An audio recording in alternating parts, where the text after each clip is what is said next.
Morning and welcome to this episode of the How to Choose Happiness and Freedom Show. I am your host, Lauren Foster. So, have you ever had one of those days where there's like a time warp where you walk from one room to the other and suddenly an hour's passed and you're like, what? That's how my day started out this morning. I'm going to tell you more about that.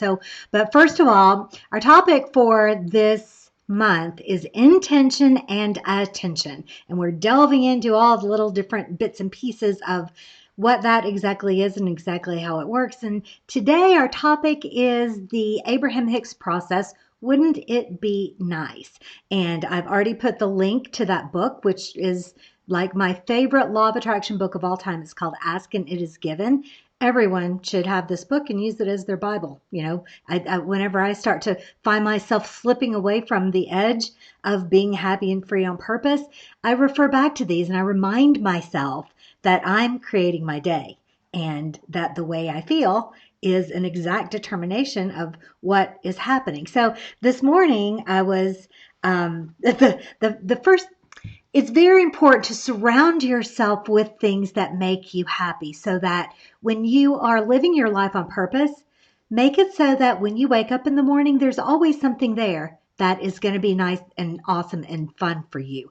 Don't go straight to Facebook and start looking at social media. Don't go straight to the news. Don't go to something that is going to drag you down and or put you back in the unwanted vibration of yesterday. Let all that go and make up the very first thought that you have every day be a thought of happiness and joy and begin to build the momentum from there. So I'm fostering my sister's two kittens. So I didn't do this on purpose, but this is how my mornings construct themselves. And these two little orange cats usually sleep with me. So even before I open my eyes, I can feel them touching me. They sleep around my legs. And so I sit up and I turn on the lights and the first thing I see is them sitting up and their little eyes blinking in the light. And it's just an awesome way to wake up. And then I use my phone as a sleep app that monitors my sleep because sleep is very, very important to your health.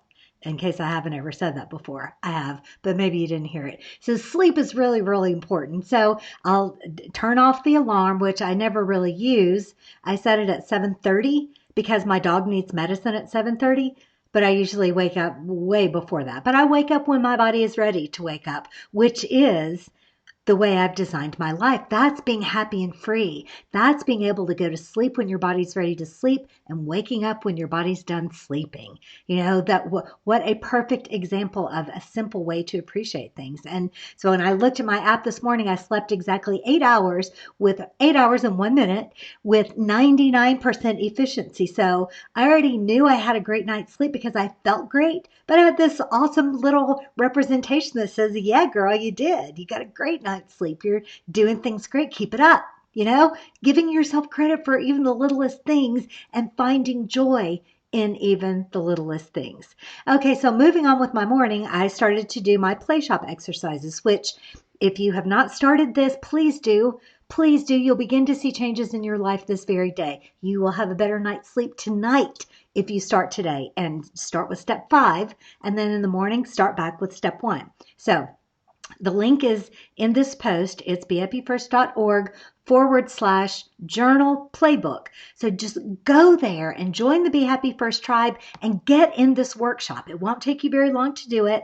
And if you commit to doing these 5 steps every day for 30 days and you come back to me and say, no, Lauren, nothing in my life changed.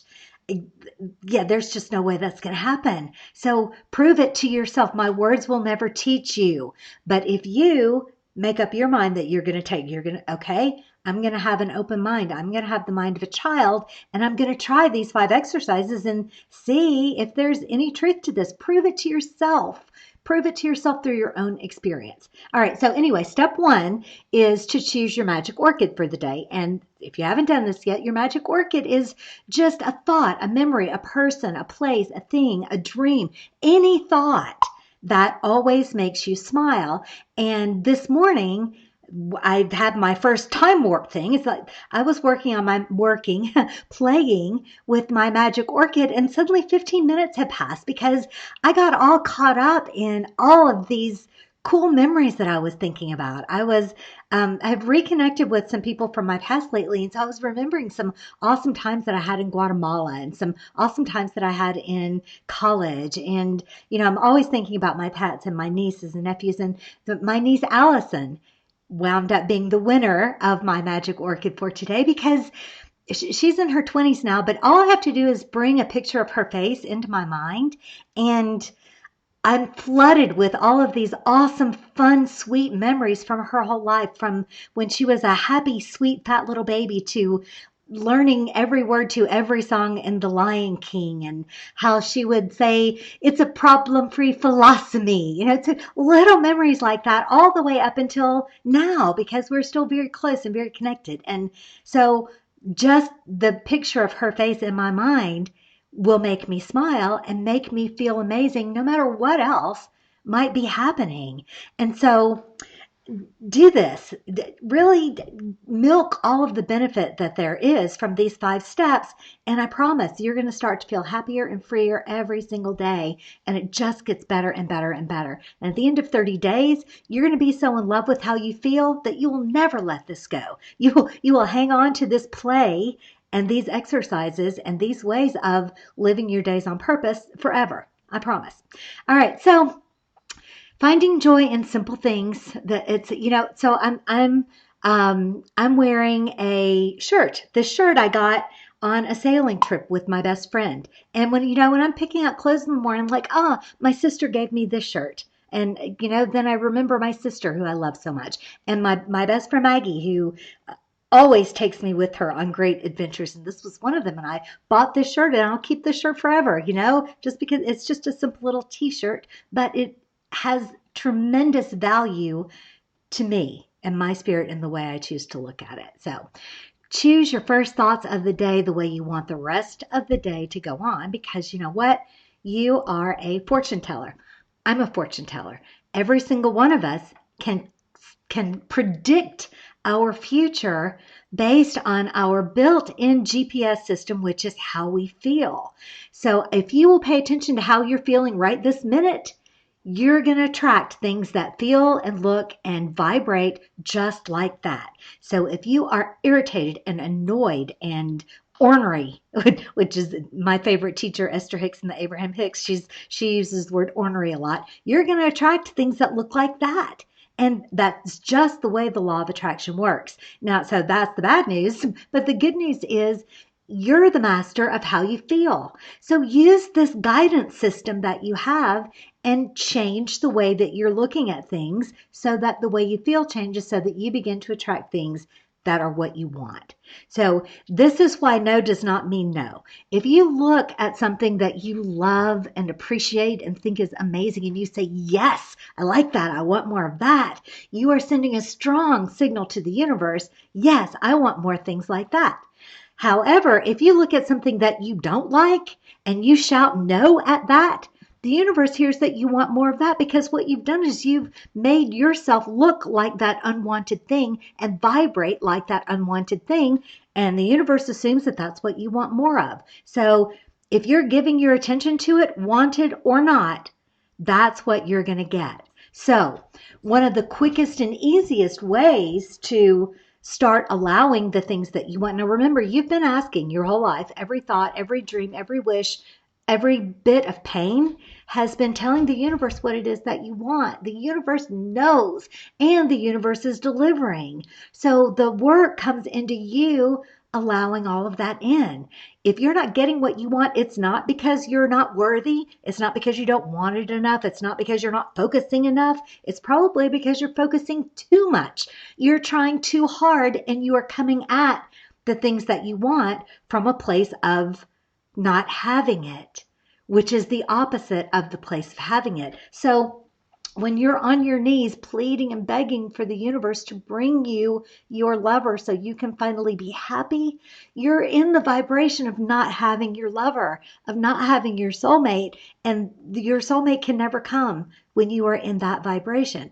But if you pivot in the other way and say, Wouldn't it be nice if I met my soulmate today? Wouldn't it be nice if all of the things that I'm dreaming of doing with this special person would just come to me? And it would be easy and it would be graceful and it would be fun.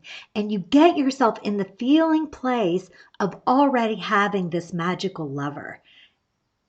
The universe has to deliver it. That's just the way that it works. And this works with everything. What a lot of us think that we are having positive thoughts about money. For instance, we're going, I told the universe that I needed this money. I told the universe that I wanted this, and I told the universe why I wanted this. And do you feel the anxiety and the wanting and the fear and the weirdness in my pretend voice? Whereas if we could use the wouldn't it be nice process and say, wouldn't it be nice if I got the perfect idea as to how to advance my career and make more money? Wouldn't it be nice if money just showed up in the mail? Wouldn't it be nice if I won the lottery? Wouldn't it be nice if? So do you see how different that feels? It's like I know that it's going to be happening. I know that it's coming. I know that all of the things that I want have already been delivered to me. I know, like I know my own name, that the universe loves me and wants me to have what I want. And I like the feeling of getting myself in the feeling place of receiving that. Do you see how different that feels? And so when you're in this vibration, yeah, sure, unexpected things are going to happen. You can find examples of this all over the place, especially if you go on YouTube and Google Abraham Hicks money. You'll find all kinds of examples that their listeners have shared with them. You know, a woman was wanting money to go on to an Abraham Hicks event, and she found a diamond ring on the ground, you know, worth what she needed for the trip and then some. And, you know, another woman said, you know what, universe, I would like to have $20,000. Playful and fun. And wouldn't it be nice if I got $20,000? Well, she got a letter from a former employee that she had $20,000, $22,000 actually, in a retirement account that she didn't know she had completely forgotten about. And voila, there was her $22,000. There are stories and stories and stories and stories like this of when you get playful, when you get unattached to the how that things are going to happen, but you just get in the feeling place of what it is that you want, then the universe must deliver. So, wouldn't it be nice if Facebook would allow me to do a watch party today? Tammy's funny. Awesome. All right, so that's your work for this week. Your homework is to go and get the journal playbook. It's absolutely free and of priceless value. And go and spend the 20 minutes to get your journal out and go through all the 5 exercises, print out whatever it is that you need to print to keep you on track, and commit to yourself. Send me an email and tell me, okay, Lauren, I accept the challenge. I commit to 30 days of doing these 5 steps, and I'll let you know how it goes. So, you know, you never know until you try. And one of my favorite shows to watch is Vikings, which is, it's incredibly violent, but there's some really cool things. But one of the quotes from an episode that I watched yesterday was that I learned from my father that if you want to find out if something is there, you have to go and see. So find out if there's value for you in this play shop. Go and check it out. You know, if not, what have you lost? Your life is exactly the same. But if you don't go and do it, your life is going to be exactly the same. So do this for yourself. All right. So next week, our topic is, I don't remember, but it's still on the subject of intention and attention, and it will still be fun. It'll still be useful, and it'll be awesome. And Tammy accepts the challenge. She's on day 2. I'm actually on day 5, and I believe if you come back week after week after week, you'll be able to see my vibration lifting, because this is work that you never get done. You are not done getting happier and getting freer until the day you leave this body and transition back into non-physical. So I'm looking forward to next week. I'm looking forward to hearing from all of you about your results with the journaling play shop and how we can be of service to each other, making this a brighter and happier and freer world. All right, so until then, remember that happiness is a choice and you can always choose to be happy first. I'll see you next week.